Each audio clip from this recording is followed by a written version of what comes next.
Hey guys, welcome to BudgetEDH. On this week's episode, we bring you Animar Soul of the Elements, upgraded deck tech. If you haven't already checked out our $100 deck tech on Animar Soul of the Elements, click the link at the top of the video to check out that video first, and then come back and watch this video that's going to show you 10 cards that you can swap out of that deck that are non-budget to improve your Animar deck. The first card I want to talk about is Peripherals, God of the Forge. Peripherals is a legendary enchantment creature that's indestructible, and as long as your devotion to red is less than 5, Peripherals isn't a creature. Whenever another creature enters the battlefield under your control, Peripherals deals 2 damage to each opponent. You can pay 2 in a red mana to give creatures you control +1/+0 until end of turn.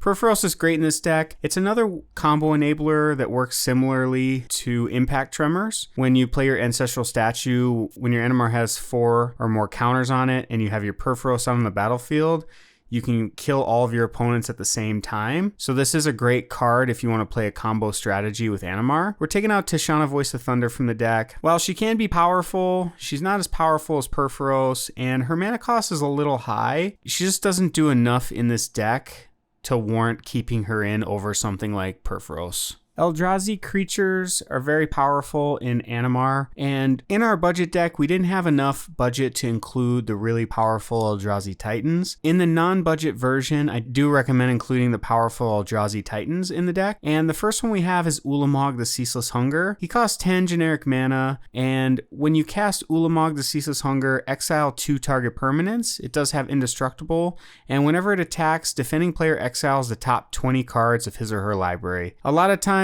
when you have your Animar on the battlefield and has a lot of counters, you can cast this creature for free. And there are a lot of ways of bouncing this back to your hand to cast it again later. Think Mana War and Shrieking Drake as ways to bounce your Lamacq back to your hand. And we are taking out Thousand Winds. It is one of our morph creatures that we did have a sub-theme for, but this one's very expensive to flip up, and you don't get the discount for flipping up your morph creatures.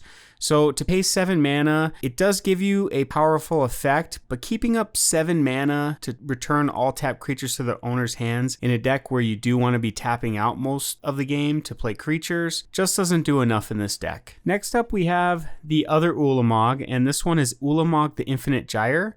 It costs 11 generic mana, and when you cast this spell, destroy target permanent, it does have indestructible, and it does have a very powerful ability in Annihilator 4, which says whenever this creature attacks, defending player sacrifices 4 permanents. When Lamacq is put into a graveyard from anywhere, its owner shuffles their graveyard into their library. Again, this is a very powerful Eldrazi creature that is going to destroy a permanent, and when it attacks, you are going to get an Annihilator trigger, which can be devastating to an opponent. This one is difficult to remove because of the indestructible that it has, and a lot of times you are going to be able to cast this for a significantly reduced rate, sometimes even free, if your Animar has a lot of counters on it. And we took out Brine Elemental. Similar to the other morph creature that we just took out, it does cost a lot of mana to unmorph this creature, and in this deck you do want to be tapping out to try to combo out or play a lot of creatures in a turn to set up a win, and keeping 7 mana up to make your opponent skip their untap step just doesn't do enough in this deck. The next Eldrazi Titan that we include in this deck is Kozilek, Butcher of Truth. And it costs 10 generic mana, and when you cast this spell, draw 4 cards. It also has Annihilator 4, and when it's put into a graveyard from anywhere, its owner shuffles their graveyard into their library. This, having the ability to draw 4 cards on it, is huge. That's going to draw you potentially 4 more creatures that you can chain together, a very powerful turn to set up a win. And having Annihilator is very strong.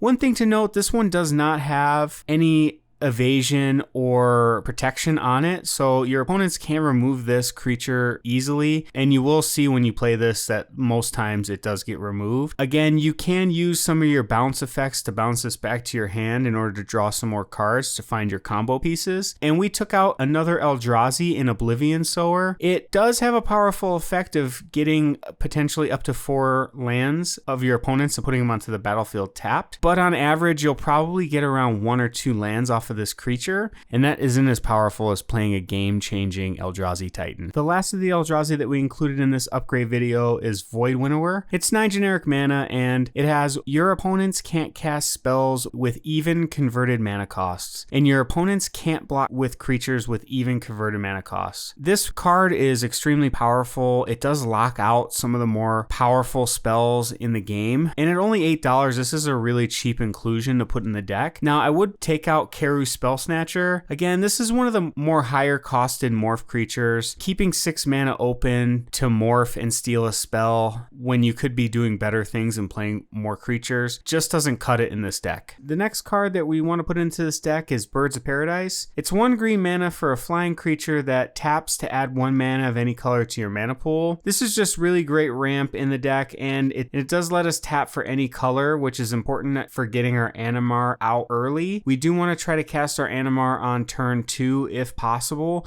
and Birds of Paradise is one of the better ways of doing that. It does only cost $7, so it's not breaking the bank, and it's one of the better cards you can include in this deck. We did take out Nantuko Vigilante. This is another morph creature, and this one lets you destroy an artifact or enchantment. There's better ways of doing that in this deck, and we don't really need this creature, so we removed it from the deck.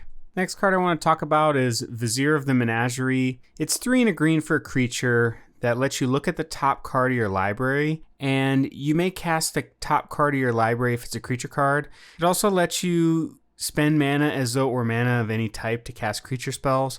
One thing to note with that is Animar will not reduce the colored mana cost with the Vizier on the battlefield. And with Vizier, being able to cast the top card of your library if it's a creature is also really relevant. This card can help you combo off and get some cards off the top of your library when you need it most. And we did take out Mistfire Weaver. It's another morph creature that gives you some protection, but in this deck it's a little out of place. There is more powerful things you could be doing. The next card I want to talk about is Fauna Shaman. It's 1 and a green for creature.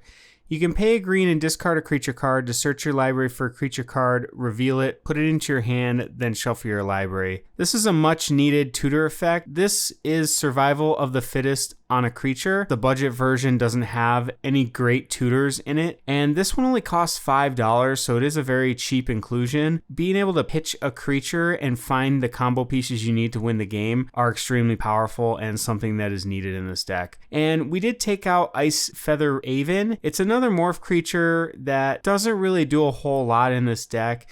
It was really just in there as another way to bounce one of your creatures back to your hand to replay for your Animar, and there's better ways of doing that in this deck, so we can get rid of this one. The next card that we included in this video is a very powerful one, and one that's banned in some formats, and it's Glimpse of Nature.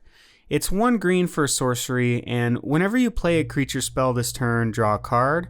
This card is extremely powerful. You can chain together some pretty insane turns with Animar, especially if your Animar has several counters on it.